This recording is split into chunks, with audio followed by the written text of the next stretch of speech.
안녕하세요. 부산교회 최인환입니다. 나이는 올해 이제 58세고 구미교회 김진희 형제와 동갑입니다.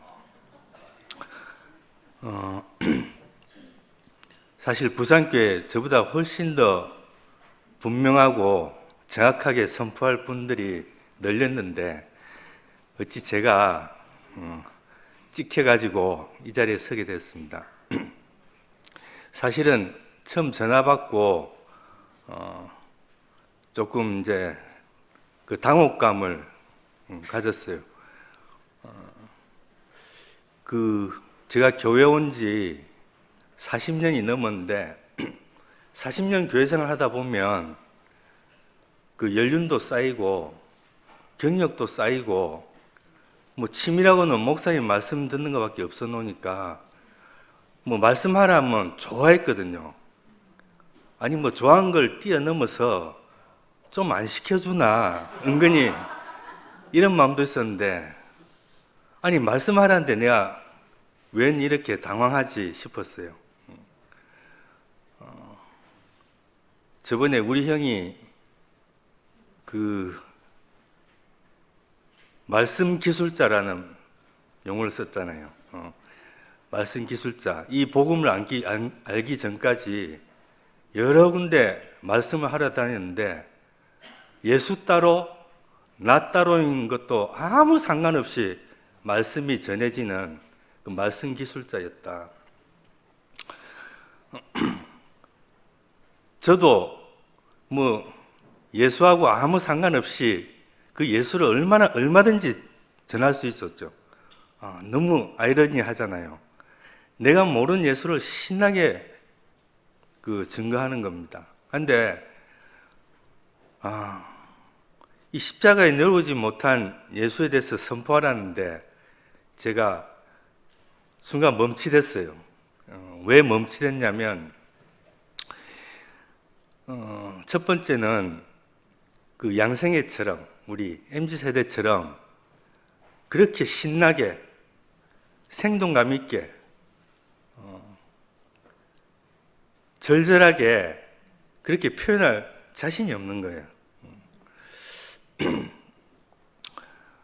그래서 목사님이 5년 넘게 그 양각 나팔을 불면서 정말 외롭게 혹은 비난받으면서 그렇게 여리고성을 돌았는데 왜 그렇게 알아듣지 못했을까? 그 첫 번째 이유가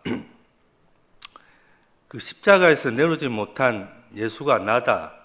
이 선포는 내가 알던 예수가 완전히 땅바닥으로 고꾸라지는 그런 사건이었거든요. 죽은 나사로마저 살렸던 그 예수가 아니 나라니 그 말이 안 되잖아요. 근데 무조건 하라 해서 이제 첫 번째 선포를 하게 됐습니다. 사실은 제가 지금까지 선포 몇 번 안 했는데 이 사람이 선포할 때마다 이 알고 선포하는 거 아닌 것 같아요. 선포할 때마다 하나씩 그 요새 유행하는 말로 가면이 벗겨지는 거예요. 가면이 그 두터운 옷들이 알고 한 게 아니에요. 무조건 해보라 해서 무조건 하라 하지 말고 선포하면 왜 그 예수가 나와 하나 된지 그 설명해봐라 그 메커니즘을. 근데 그 메커니즘 아무도 속 시원하게 설명을 못 하더라고요. 근데 내가 억지로 하여튼 선포를 했지만 그 선포하는 순간 하늘에 있던 예수가 땅으로 떨어진 그런 놀라운 사건이 사실은 제게 일어났습니다. 그리고 내가 그토록 담고 싶어 했지만 절대로 저렇게까지 될 자신이 없었던 그 목사님도 같이 땅바닥으로 떨어진 거예요. 그 첫 번째 선포할 때. 그리고 이제 두 번째 선포를 하게 됐는데 계속 하라니까 두 번째 선포할 때는 뭐가 깨졌냐면 이상하게 아무 생각 없이 내가 알고 한 건 아닌데 하고 나면 이상하게 하나씩 그래 깨지는 겁니다. 두 번째 선포할 때는 제가 세 개가 갈라져 버렸어요. 세 개가. 내가 드디어 목사님과 하나 될 길이 열렸구나 싶었는데 내가 놓지 못했던 게 그 평생을 하여튼 인생을 바쳤던 이 교회가 갈라지고 하는 게 너무 안타까웠거든요. 목사님 좀 같이 보듬고 가시면 되지 왜 꼭 이것만 말씀하라 하시나, 왜 이거 아니면 안 된다 하시나 하던 그 평생 잡아왔던 그 교회와 그 아름다운 연합이 제 깨져 버렸어요. 왜냐하면 제가 지금은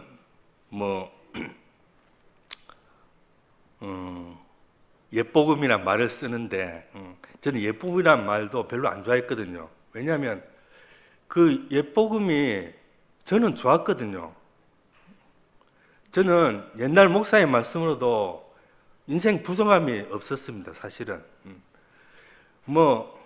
인생이 안 되던 문제도 하나하나 해결이 되고 어쨌건 내 노력이 가미돼야 했지만 자매와의 관계도 어쨌건 원만하고, 왜냐하면 내 죽음을 지불하면 되잖아요.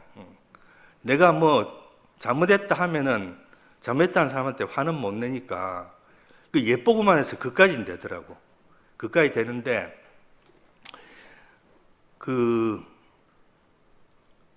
그게 있잖아요. 하나씩 내가 죽음을 지불했다고 생각했던 게 내가 옷을 하나씩 껴입고 있는 거였어요. 두텁게. 근데 사실 그 옛날 복음도 우습게 볼 거 아닙니다. 우리 어머니 하는 말이 있잖아요. 목사님을 처음 만나와서 우리에게 했던 이야기가 제가 몇 번 했었는데, 이전 목사님들은 나를 책상으로 이끌었지만 이열래 목사님이란 분은 나를 당장 밥상으로 이끌더라. 그 이야기를 했었거든요.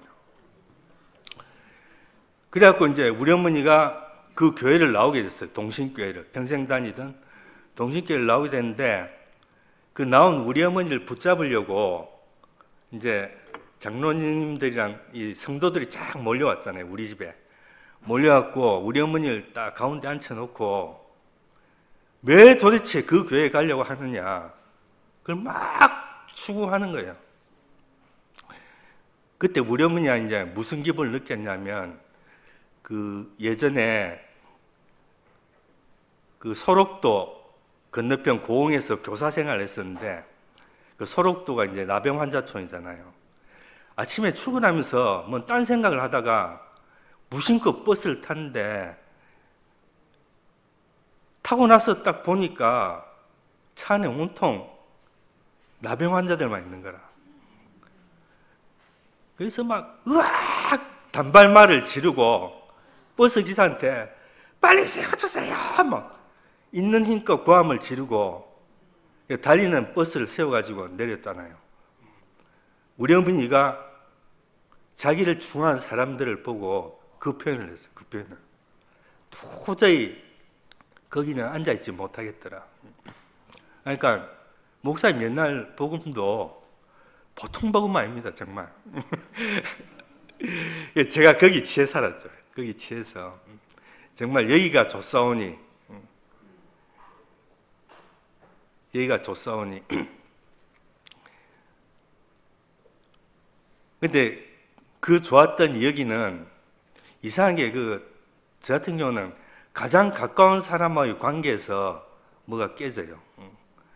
그래갖고 내가 죽음을 지불하고 십자가의 죽음까지는 안 되지만 죽음을 지불하고 해결됐나 싶으면 안 되는 거예요, 또. 그래서 이제 막 예를 들자면, 나는 우리 자매를 너무 사랑해. 항상 표현하거든요. 항상 표현하고 최선을 다하려고 항상 노력하고, 근데 구속의 복음 듣더만 내보 가증스럽다는 거라. 아니 가증스러나 마나 잘해주는데 왜 저런 말 하지?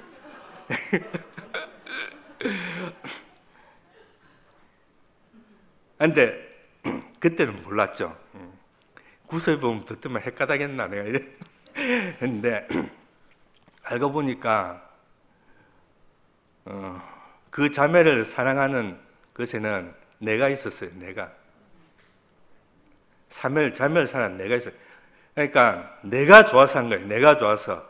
제일 첫 번째 이유가 내가 자매를 싫어하는 것보다, 미워하는 것보다 내가 자매를 사랑하는 게 더 쉬우니까, 내가 자매를 좋아하는 게 더 살기가 편하니까 그래서 한 거예요.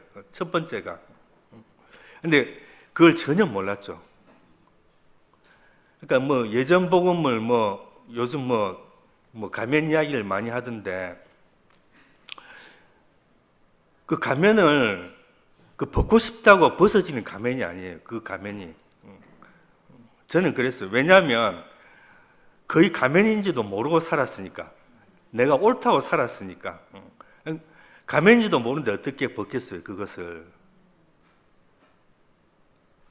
그런데 두 번째 선포하는 순간 이제 그 가면이 깨진 거예요, 제가. 그 가면이,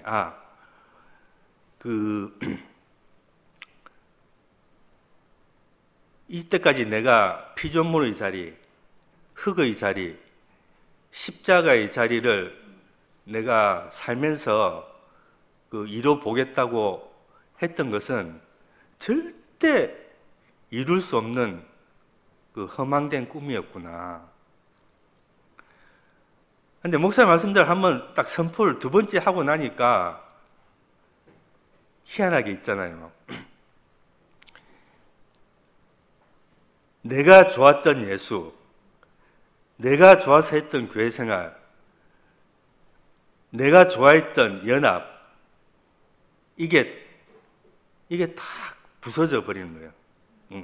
부서져 버리고 그 십자가에서 내려오지 못하고 죽은 참 사람 예수, 그 사람만 딱 보였어요. 그냥 보이는데 놀랍게도 그 자매와의 관계도 이전과는 비교할 수 없는 새로운 관계가 시작된 거예요. 인생이 새로 태어났으니까 새로 시작된 게 당연하죠. 그런데 이제 세 번째 고민이 뭐냐면, 막 그렇게 선포하고 내가 내려오지 못한 예수가 나라는 것도 알겠고, 아는데 기쁨이 샘솟지 않은 거예요. 기쁨이. 이 양생에 간증한 거 보면 완전 기쁨에 들떠가지고 그렇게 새로운 인생을 표현해 내는데, 저는 다 아는데, 근데 예전 복음에서 깨닫을 때는 굉장히 기뻤거든요. 물론 그 기쁨이 오래 가봤자 일주일, 한 달이었지만 어쨌든 기뻐 방방 뛰었는데, 그래서 발이 땅에 닿는지도 모르고 살았다, 그런 말 많이 하잖아요. 그런데 이상하게 그 기쁨이 없는 거야. 기쁨이 차고 넘치는 기쁨. 막 내보고 말씀하라면 예 알겠습니다 하면서 뛰어 올라와서 그냥 이 표현해낼 그 기쁨, 그게 없는 거예요. 그런 중에 하여튼 무조건 선포하니까 이제 세 번째 선포를 하게 됐어요. 세 번째 선포. 세 번째 선포를 딱 했는데 그 기쁨의 문제가 제가 사라진 거예요. 해결된 거예요. 이거는, 이 선포하는 거는 내가 알아서 선포하고, 내가 깨달아서 선포하고, 내가 봐서 선포한 것도 아니더라고. 지금 알고 보니까. 그냥 몰라도 선포하니까, 몰라도 선포하면 그 십자가에 달려서 내려오지 못하고 죽은 예수가 내 운명인 거예요. 운명. 이거는. 그러니까 사람으로 지어졌으면 이걸 선포하는 게 너무나 당연한 운명, 너무나 당연한 걸 하는데 뭔 기쁨이 있겠습니까?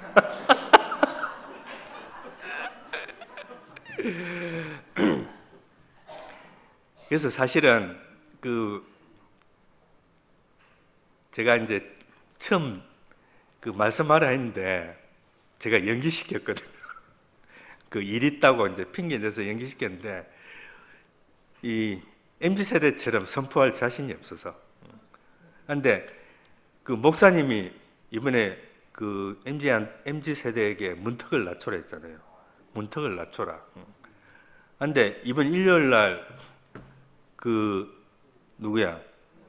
무연히 간증을 우리 우건이가 뭐라고 표현했냐면 어제 무연이가 문턱을 낮춘 게 아니고 문을 아예 부숴버렸다. 그렇게 표현했어요. 그러니까 야, 내가 오늘 이야기하는데 더욱더 확실해지더라고. 야, 이거는 내가 기쁨에 겨워서 하는 게 아니구나. 그거는 십자가에 달린 예수가 내가 아니고 아직 내가 남아있는 나구나. 그러니까 그래서 이거는 알고 하는 것도 아니고 모르고 하는 것도 아니고 지금까지는 눈에 보이는 걸 말한다 했는데 왜냐하면 그건 사실이기 때문에 예수가 내로종부터 죽은 거는 역사적으로도 그렇고 과학적으로도 그렇고 뭐 생물학적으로도 그는 빼도 박도 못 하잖아요. 그 사실인데 그 사실을 보든 안 보든도 상관없이 이건 무조건 해야 된다. 그런데 합을 하면 하여튼 저는 그랬습니다.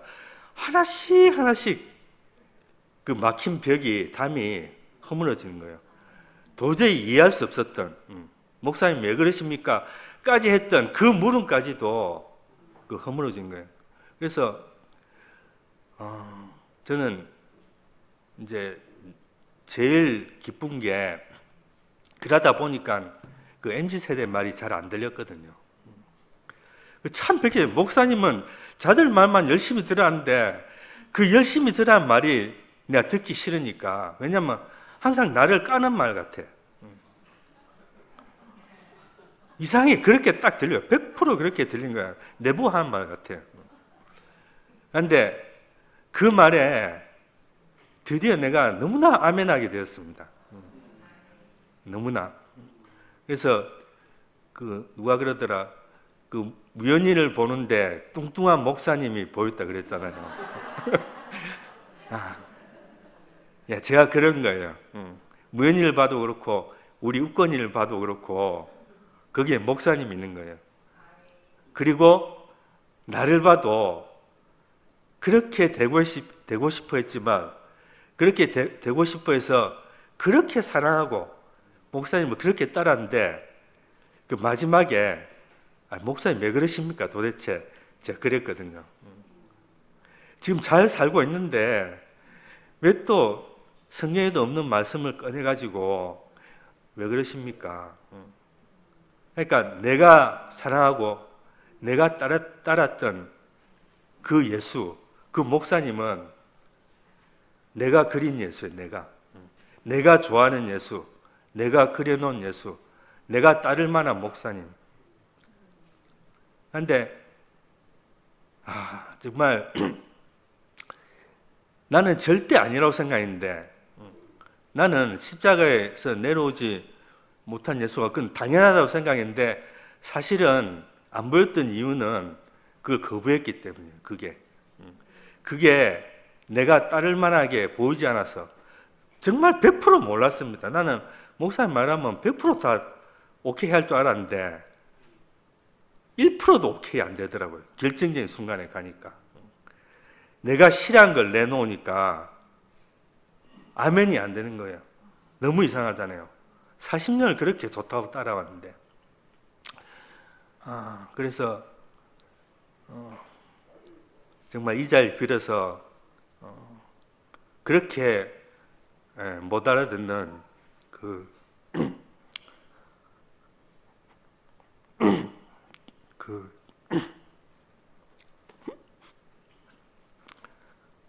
저희에게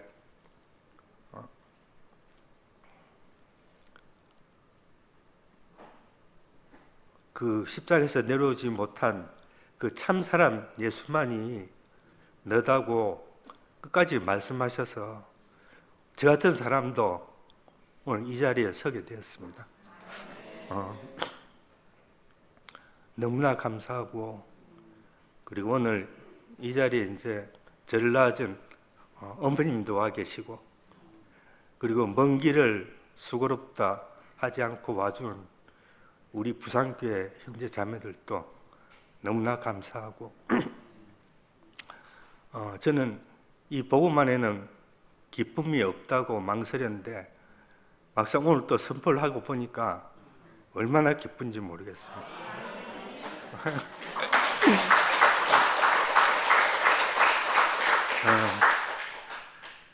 정말 십자가에서 못 박혀 내려오지 못한 참 사람 예수가 나입니다. 저는 이 말밖에 할 말이 없고 앞으로도 이 말만을 할 것이며 누굴 만나더라도 이 말만을 전할 것입니다. 왜냐하면 그것이 바로 참 나이기 때문에. 구속의 주님을 찬양합니다.